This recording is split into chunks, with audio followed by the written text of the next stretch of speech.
Hello everyone, in this video I'll give you a ranking of every single gun based on their price tag, how often you use them, kill potential and their credit value. Of course I'll explain what's good about the gun and what's bad about it and why it's ranked in that exact spot. Though don't get me wrong, just because a gun isn't ranked high doesn't mean that it's bad. Besides the two first guns, every single gun in the game is solid and shines in its own ways. Without further ado, let's get right into the tier list. The worst gun in the game in my opinion is the Frenzy. It's a cheap gun that's quite okay, but you never really buy it. You buy it once or twice in a game on the first round of each half. And even in those rounds, there's really just better guns like the Sheriff, the Ghost or even the Classic. So there's really no point in buying it if you aren't planning to just swing angles, which by the way also doesn't work for half of the time. And as I said, you don't really buy the Frenzy in other rounds simply because it doesn't have the power to kill someone with a full shield while still running gunning. And even if you're standing still, any other gun in the game will outdamage the Frenzy. Though if you really want to run a gun, that's where the Stinger and the Spectre come into play, which I will talk about more later. On the second last spot, we've got the Judge. If you look at the credits value, you pay 1000 more credits than the Bucky, and the only thing it does extra is shoot faster. Though when you're playing shotguns, you don't want to get into fights where you need to shoot more than once. You want a quick kill so you can steal the enemy gun that's better than yours. The Bucky and the Shorty are just way better at their jobs as a shotgun, so be sure to stick around to see what I have to say about them. On the 15th place, we already have a gun that's actually good, but still, as I said, it's not because it's ranked low that it's a bad gun. Ghost is the best gun that you can buy in a pistol round in my opinion, and it's good to still have after winning the first round. But outside of those scenarios, I don't really think you should buy it. If you want a good sidearm later into the game, you should buy Shorty, Sheriff or even the Classic over the Ghost or the Frenzy. Though if I had to rank the sidearms for pistol rounds, I'd rank it as following. Ghost is first, then Classic, then Sheriff, Frenzy and Shorty. You should never buy Shorty first round, but more about that later. Shorty used to be a very cheap gun which could get a lot of value. I say used to because the price tag recently got changed to 300 for 150. Previously, I told you to buy it if you still had 5 or 6k credits left after buying, but now you should only do that when you have 7000 or 7500 spare credits. You should never hesitate to do so, since you'll have 9k anyways if you win the following round. You never know when you might need it and it's only 300 credits anyways. The Shorty for me has come in clutch and rifle rounds a lot of times. If your team is poor, you could buy a Shorty and sit behind a little corner like a rat, though I'd recommend the Bucky for that job. Bucky is just way more reliant because Shorty can't always one-shot at close range, while the Bucky usually does so. Also, never buy the Shorty in a pistol round. The only reason Shorty is ranked higher than a Ghost is because Shorty can still be used outside of the pistol rounds. The next gun on the list is the Sheriff. I put it higher than the Ghost just because you can also use this gun outside of the first rounds, just like the Shorty. The Sheriff has a really powerful sidearm that can be used perfectly as a spare gun and also in the first round, but also just because you can one-tap people in save rounds. Even though Sheriff is ranked higher in this list, I still think you should buy Ghost over Sheriff in pistol rounds. The biggest reason for that is so you can still spend 300 credits on valuable abilities when buying Ghost, but with Sheriff you have no abilities other than your free one. The next one is a Marshal. It's hard to play a gun, but with a good amount of practice anyone can use it. Once you've mastered headshotting with it, the Marshal can be really powerful. Though the Marshal shines the brightest after winning a pistol round, since you can one-shot body shot someone who didn't buy shield. Further into the game though, I'd advise to play Sheriff with another gun or just a Guardian or even an Operator instead of a Marshal. Marshal is good at holding angles, but once you have to retake a site with it, it gets really tricky. Quick break here, I'm just here to kindly ask you to leave a like and maybe even subscribe, since it really helps me grow my channel. Now back to the video. If you take a look at the value you can get from a Classic compared to its price, you can easily see that it's a solid gun.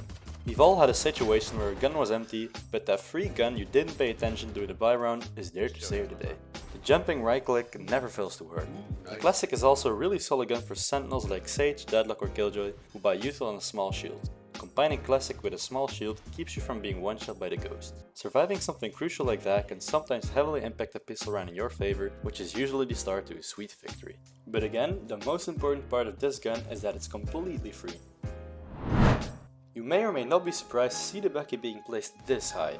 The reason for that is its incredible credit value.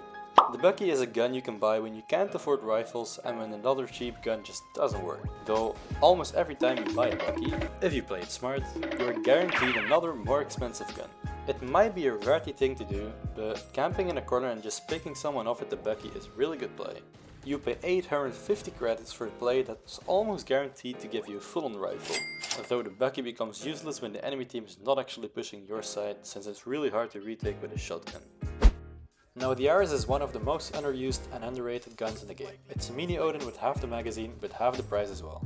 You can get a huge wallbang machine for the same price as a little Spectre. And even if you don't wallbang, this gun can easily be used in normal rounds, though the only negative thing is that this gun can't one-tap, but the Spectre can't either. Now the Spectre is a controversial gun because it's basically a more expensive Stinger. Their damage is almost the same, but the one difference is the ammo, which enables you to get multi-kills. I personally never buy the Spectre, not because it's bad, but simply because it has a better, more econ-friendly counterpart, which leads me to number 8, the Stinger.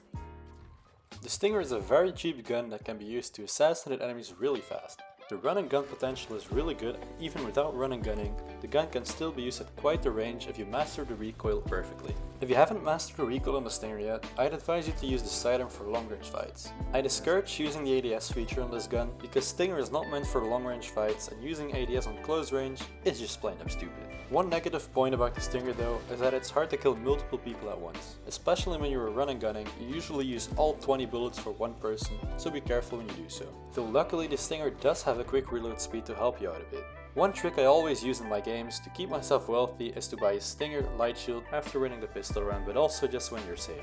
You can of course swap the Stinger out for a Sheriff, a Marshal, or even a Bucky when it fits. It just hurts me to see people buying Spectre full shield in a bonus round when they could just buy a Stinger, which is basically the same gun and cheaper, and then they still die with the gun, which ruins their econ. If you buy Stinger, this isn't the case, and you can easily just continue the game and still buy Vandal.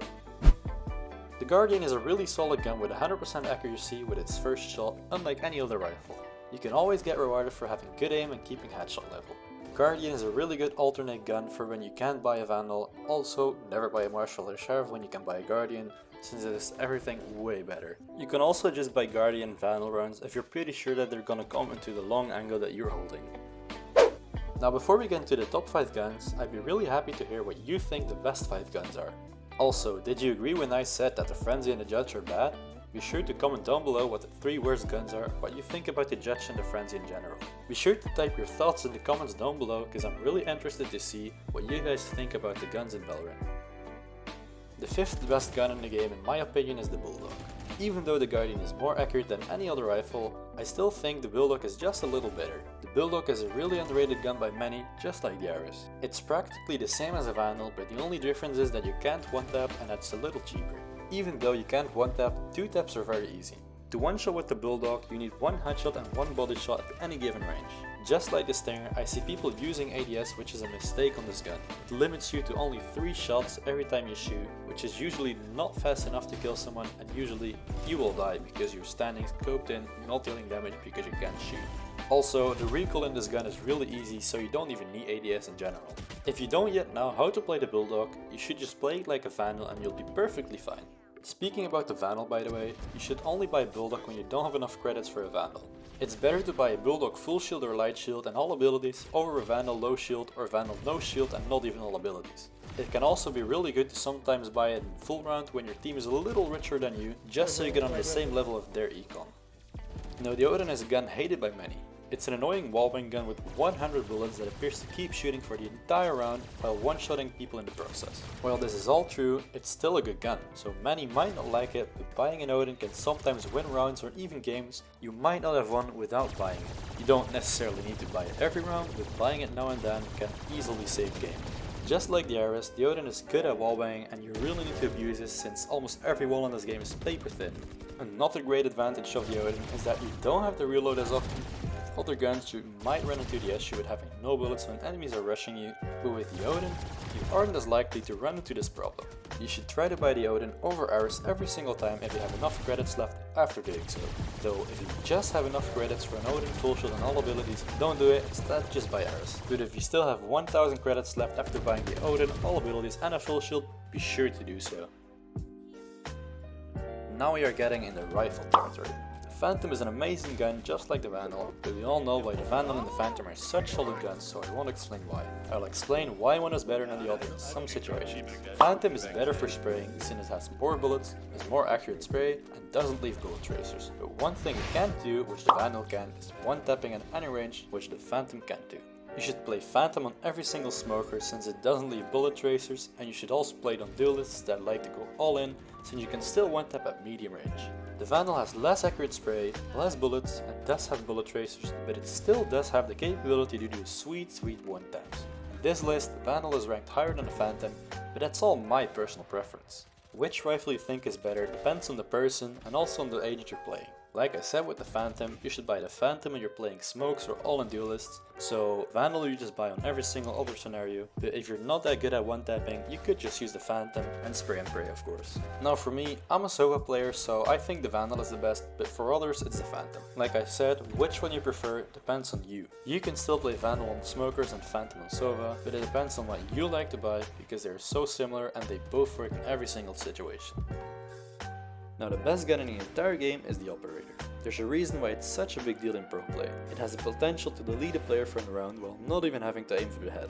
The gun can easily one-tap in the body unlike any other gun. Besides not needing a headshot, you can also zoom in so much that you almost can't miss. The only bad thing about the Operator is its price tag, so be sure to pick up any Operator you see on the ground. Even if you don't play it, just give it to your Jet or someone else who plays it. When your team is way ahead in credits, you should have at least one Operator in the team to secure the wins. Now to wrap up this video, here's every single gun ranked once again on the screen. I hope you learned something, and I really hope you try out the Bulldog, the Bucky and even the Guardian after watching this, since they are really super unappreciated and underused. I'm also really interested to know if you agreed with my tier list and what you thought of it in general. Be sure to type down every single thought you have in the comments down below. I also hope you just enjoyed the video in general, and don't hesitate to like and maybe even subscribe. And if you did enjoy, I'll see you in the next one.